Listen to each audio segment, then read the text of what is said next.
Raynor's Raiders are a Terran military formation, once led by Commander Jim Raynor. The Raiders were formed from Raynor's Rangers and scattered troops from other factions during the Great War. The Rangers left the Sons of Korhal after Arcturus Mengsk abandoned Sarah Kerrigan to the Zerg at the Battle of New Gettysburg. Once the Raiders ceased being Raynor's Rangers of the Sons of Korhal, the primary color in their paint scheme changed from red to blue, and today we are going to paint some.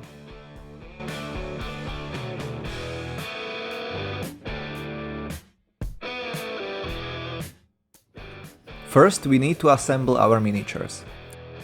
They come on this pretty blue sprue.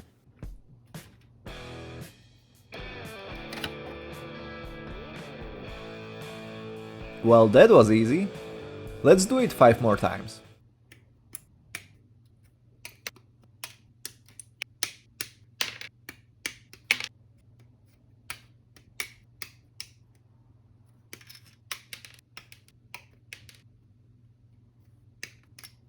Assembling these miniatures is really straightforward.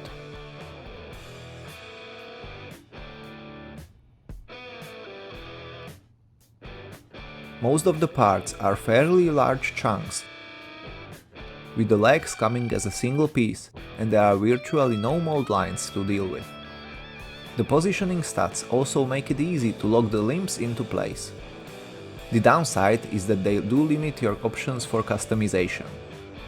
Since these are Raynors Raiders, an elite military unit, I went with all the optional equipment: bayonets, sidearm pistols, grenades, and combat shields. One thing I would recommend though is leaving the combat shields unglued until the painting. It makes the painting process much easier. I can already hear someone saying, "Drill the barrels!" So that's exactly what I'm doing here. First, I made a small pilot hole with a pin and then carefully drilled it out. You can see I did this before gluing on the bayonet, so it wouldn't get in the way. You can say that bayonet glued at this point. For more cringe-inducing puns, feel free to subscribe. This is actually the first hole I ever drilled. For the assembly options, I went with a few different poses. I chose the Marine throwing a grenade, the special weapon option, and the Marine with pistol and a shield. I don't really like the pose when the Marine is holding his primary weapon in one hand while using his sidearm with the other, so I decided to customize it. And you really can tell that it is missing. For the rocket launcher operator, I decided to mount the launcher only on his right shoulder to make him feel a little more special, and you can see the double grenades on the side. The idea came from the assembly manual. I suspect it might be a printing error, but I liked it, so I decided to go with it. And there we have our assembled miniatures. But, they're missing something. Oh, the bases! Yeah, thanks Space Marine! So let's open this brand new bag of 32mm bases from Archon Studio. But how are we going to decorate them? Let me think about that while I eat this curd cheese.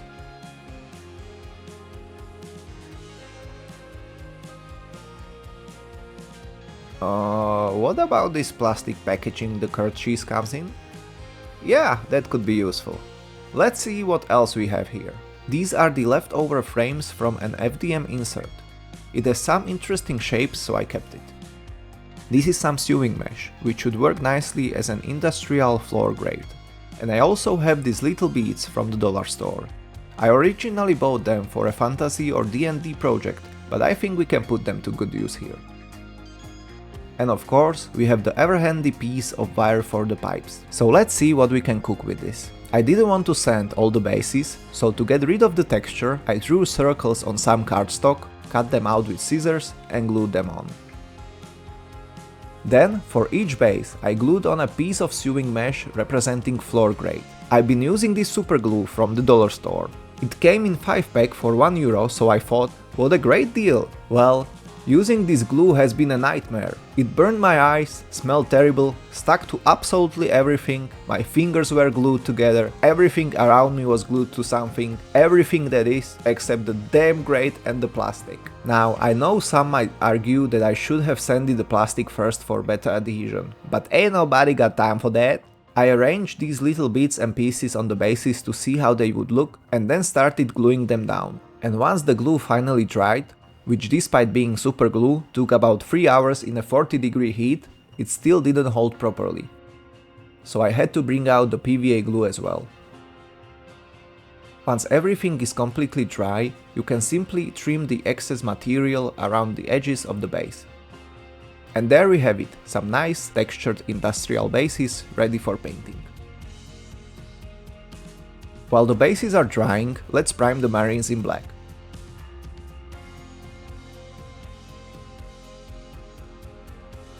Dried bases are primed in black as well. I've also added these little beads to them, and once everything is primed, they give the bases a cohesive look.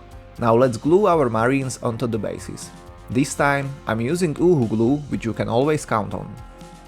And with that, we're ready for painting. Hey mini painter Ollie!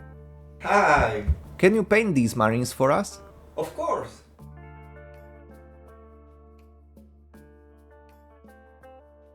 Wait! Can you tell us what you're doing? Sure! We are starting with dry brush of lead belcher covering everything from the miniature to the base. This gives us a nice metallic foundation and will make the weathering much easier later.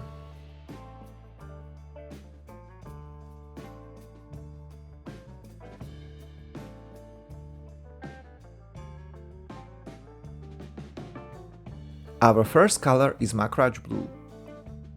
The main technique here is called GDPTE, or simply, just don't paint the edges. We are basically slapping the blue onto the armor panels, while deliberately leaving the raised edges in lead belcher. This creates a natural chipping and weathering effect, making the armor look well worn without having to paint every chip individually.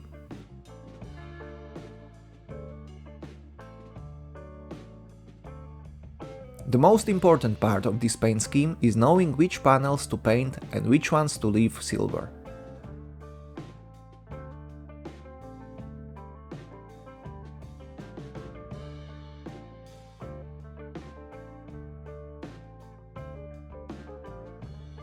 On the knees, we paint the center, but leave the rim in lead belcher.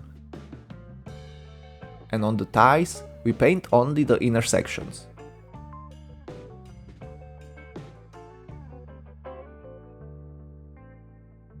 And don't forget to paint the jeweler's protector.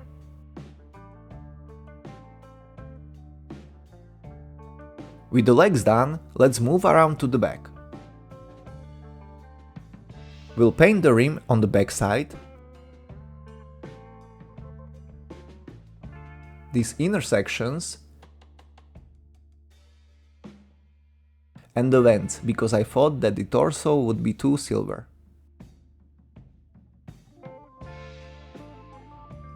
Now for the hands, we'll paint each finger individually. It might sound tedious, but the sculpting makes this surprisingly easy. And remember, we're still leaving those edges silver, so there's no need to be overly neat.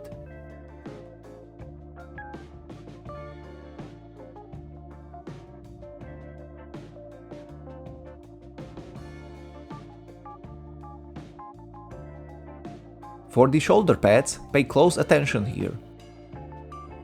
We're not painting the entire pad blue. Instead, we are covering the raised central section on the front,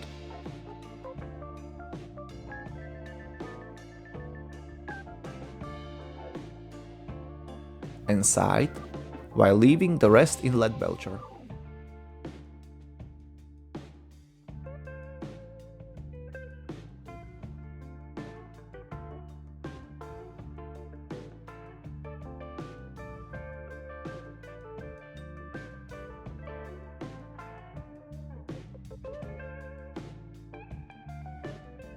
And we can also touch on these biceps covers.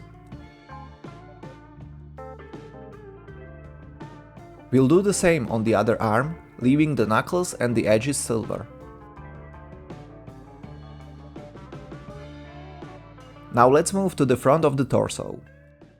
Here we'll cover most of the armor, leaving the rim around the neck and the central section silver.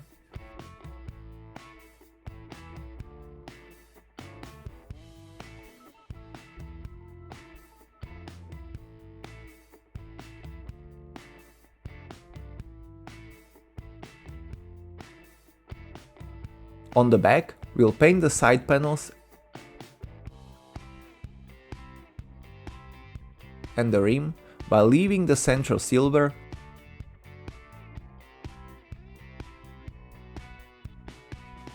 and we'll pick out the vents.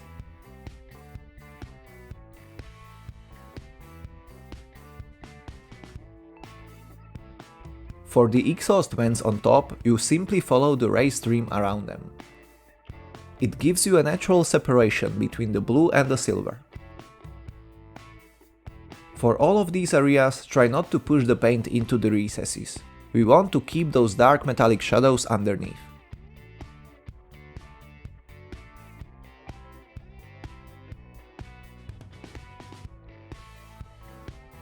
Finally, we'll paint the visors.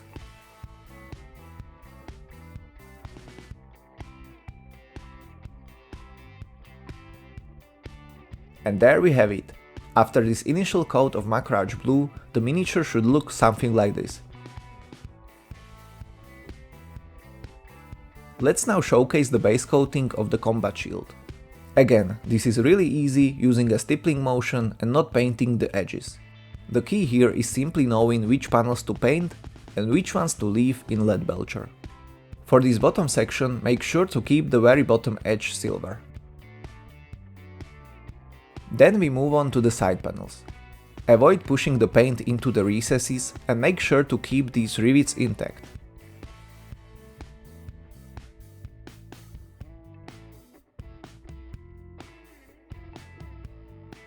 Finally, we'll paint the visor crack blue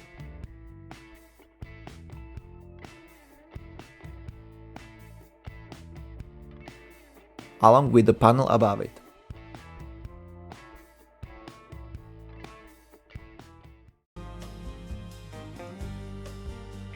And don't forget to paint the inside of the visor as well.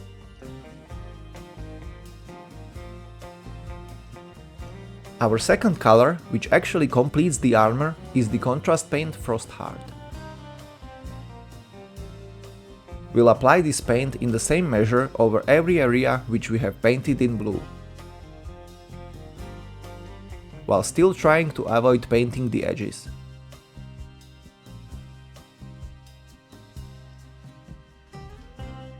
We'll work our way through each individual finger, the shoulder pads, the back, and finally the front of the armor and visor. And with that, the armor is finished.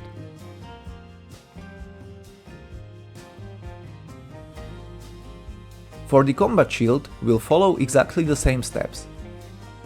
Frost Hard over all the blue areas, while leaving the silver edges exposed.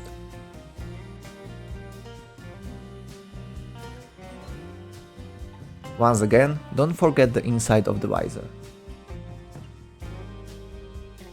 And that's it! The blue armor is done. Now let's move on to the weapons. For the main gun, we'll use the contrast paint Basilicanum Grey and cover almost the entire weapon. We'll leave only the magazine and the very front of the gun in silver. The gun has already been dry brushed, so we can take advantage of these existing highlights and shadows to give us some depth.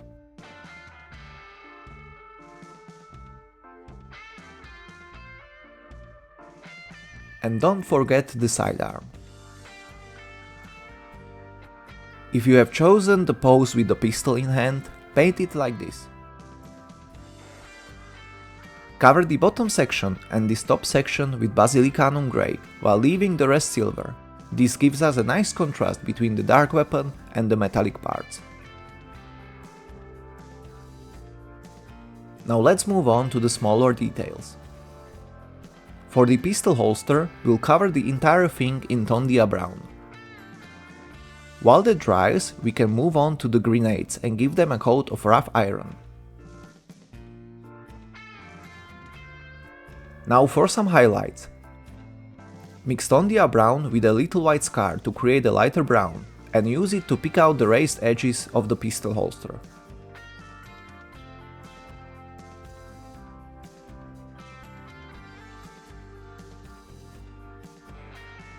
To finish it off, we'll add some bright silver to the top edge and to the central section. While we have the silver on the brush, we can also pick out the grenade pins and the grenade holsters.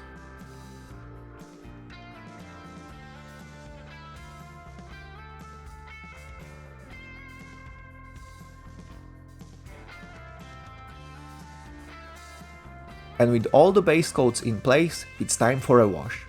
Apply the wash. Apply the wash. We'll apply Agrax Earthshade over the entire pistol holster and the grenades. This will tie everything together.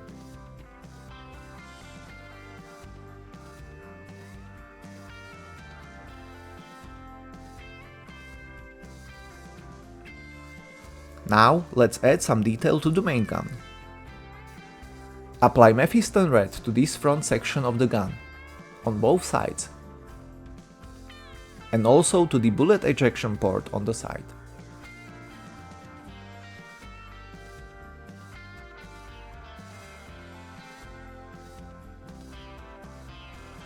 Then shade those areas with Blood Angels Red.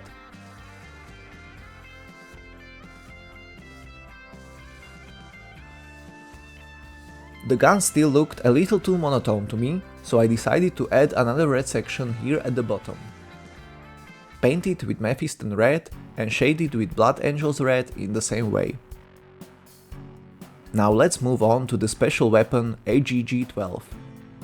First, we'll base coat the underside with Basilicanum Grey, leaving the rest in Lead Belcher.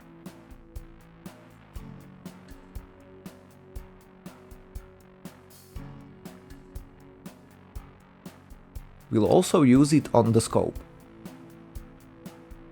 Then, with some rough iron, paint the individual round casings, while leaving the chain that connects them in silver.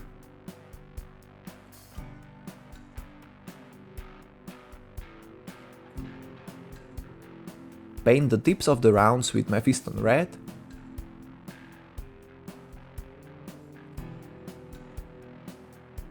for the top protective plate, we'll use Weapon Bronze.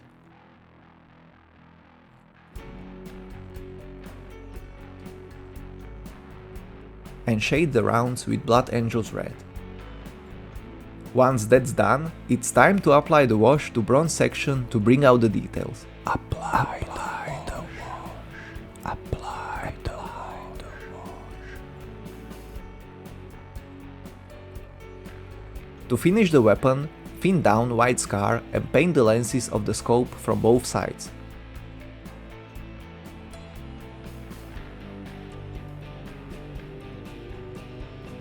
Once that's dry, apply Frostheart over the white areas. And with that, our special weapon is complete. For the rocket launcher, I've painted a few of these panels blue, following the same approach as the rest of the armor. For the circular details on the sides, I used Mephiston Red and then shaded them with Blood Angels Red.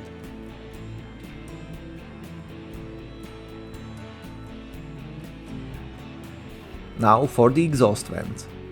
First, we'll apply heavily thinned White Scar over the entire vent, and if you happen to apply it a little too generously to one of them, you can simply transfer the excess to another vent, just like I'm doing here. Next, we'll cover the vents with Blood Angels Red.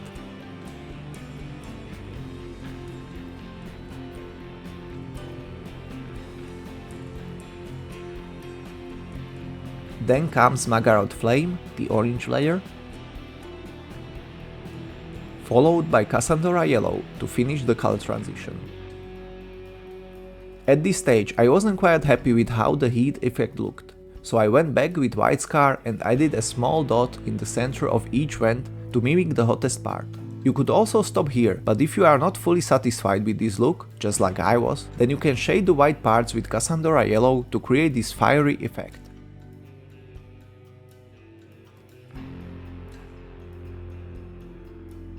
On the front of the miniature, we'll apply white scar to the lights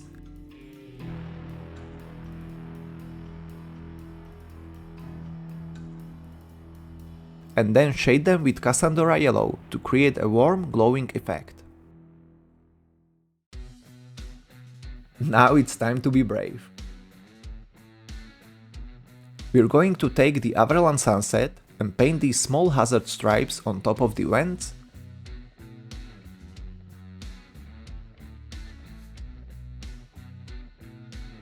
as well as on the back of the torso.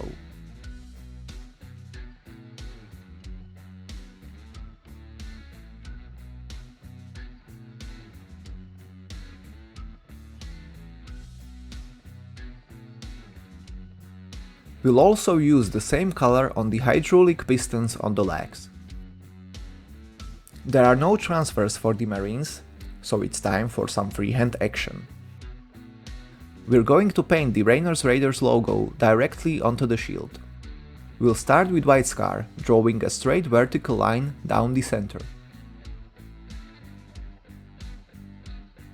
Then we'll add two horizontal lines for the tops of the R's.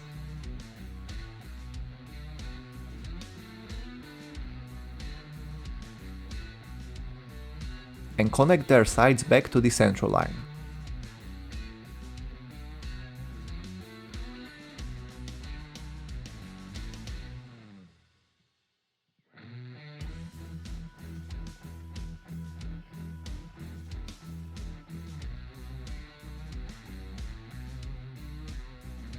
From there, we add two diagonal lines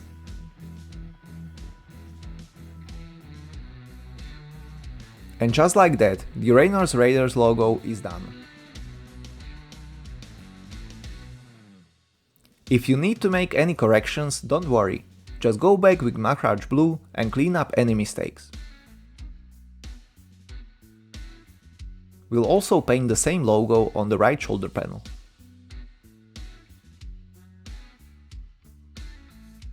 To introduce some weathering and to further cover our mistakes, we will stipple the lead belcher with the old brush over entirety of the model.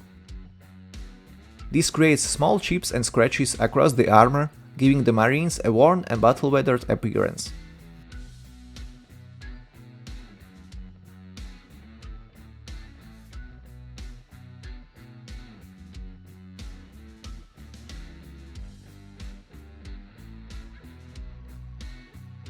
For the bases, we can introduce a few secondary colors to break up the metallic look.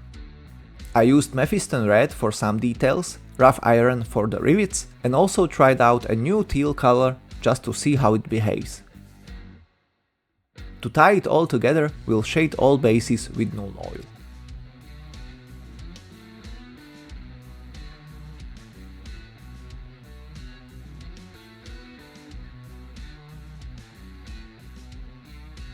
This was a really fun project and the paint scheme was surprisingly quick to put together. Oh wait! We forgot the transparent parts!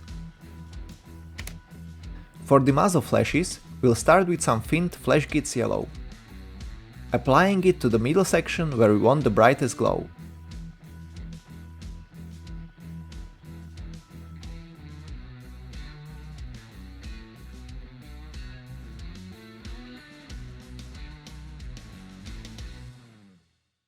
Next, we'll add some heavily Fint white scar to create the brightest highlights. Honestly, you could stop right here and it would already look great. But I decided to shade it with Cassandra yellow to tone it down slightly and create a smoother transition into the transparent part.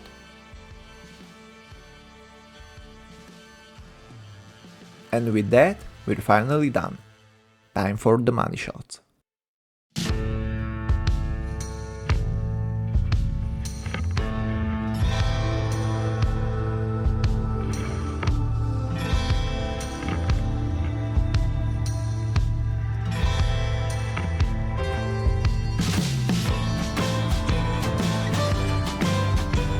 The Raynors Raiders are ready for battle.